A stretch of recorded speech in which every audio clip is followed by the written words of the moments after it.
Hi, this is Unit 2 of AP Computer Science, and we're going to be going over using objects. So what is an object?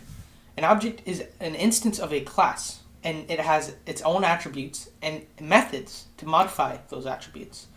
And furthermore, a class is a template for a certain object, and it defines the attributes or methods an object may have.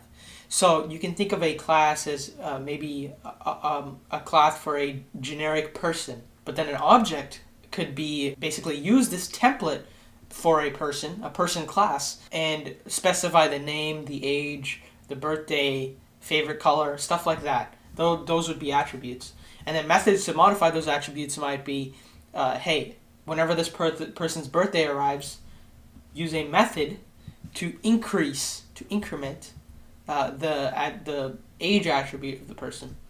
That's just a little analogy to explain objects and classes. So let's now go over creating and storing objects in Java. So to begin with, we have two files here, main.java and then point.java. And in the point.java file, we have a class with the same name, point. All right, and this is basically the class we defined earlier. This is what we're going to be using. This is a template for any object we're going to create. Let's go over to main.java now. In main.java, you can see the first real line, ignoring the comment for now. This is how you instantiate an object in Java. To begin with, we have point, which is the class name from earlier, right here. Then we have a variable name, and this can be whatever we want it to be, as long as it's not a reserved keyword, as we discussed earlier. And then all objects, when instantiated, have this keyword new, and this basically tells Java that we want to create a new object with this name, destination, and then the class point, right? And then we have point again, and then we have a series of curly braces and a semicolon. So the curly braces, there may be arguments inside. So in this case, in this first line, they're empty. But as we'll see in the later examples, they're not necessarily empty, and they can have stuff inside them.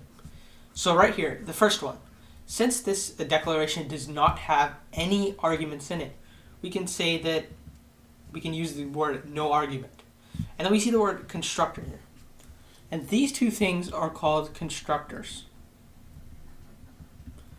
And constructors are used to initialize the attributes of a class.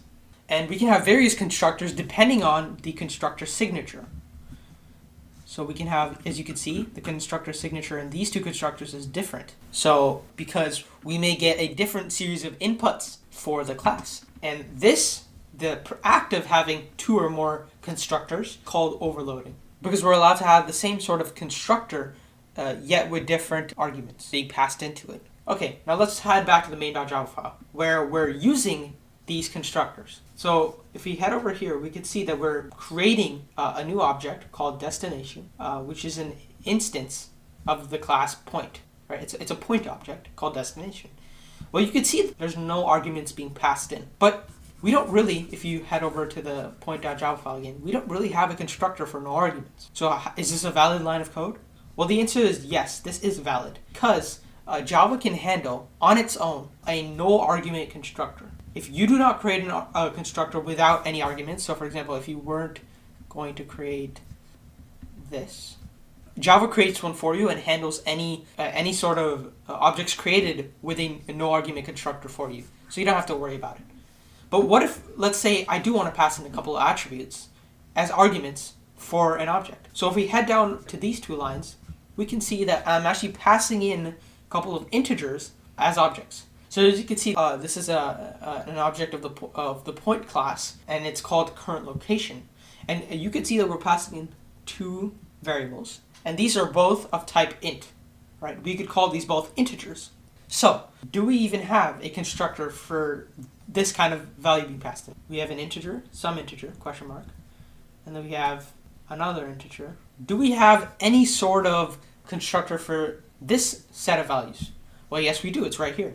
As you can see, the constructor signature, as we call it, has two integers, and they're being arbitrarily called x and y. They can be called whatever, right? We can refer to them as whatever. They're being called x and y for this reason, and we can kind of infer that this is because it's a point, and points can have x and y values on the coordinate plane. Now let's look at the next example, and it's The variable is called plain location, and it's an object of the point class once again. Of course, we use the new keyword to create a new object. And you can see that it has 3 values, 3 integers. So not just int like the last one, but there's another one. There's 3 integers. And we do have a constructor for that as well. It's not said that what we'll do these values just yet. We're going to go over that later. But we can see that we have some way of taking in the values of these specific values and then doing whatever we want with them. And we have 3 integers as arguments, int x, y, and z, being passed into the constructor signature that will be dealt with inside.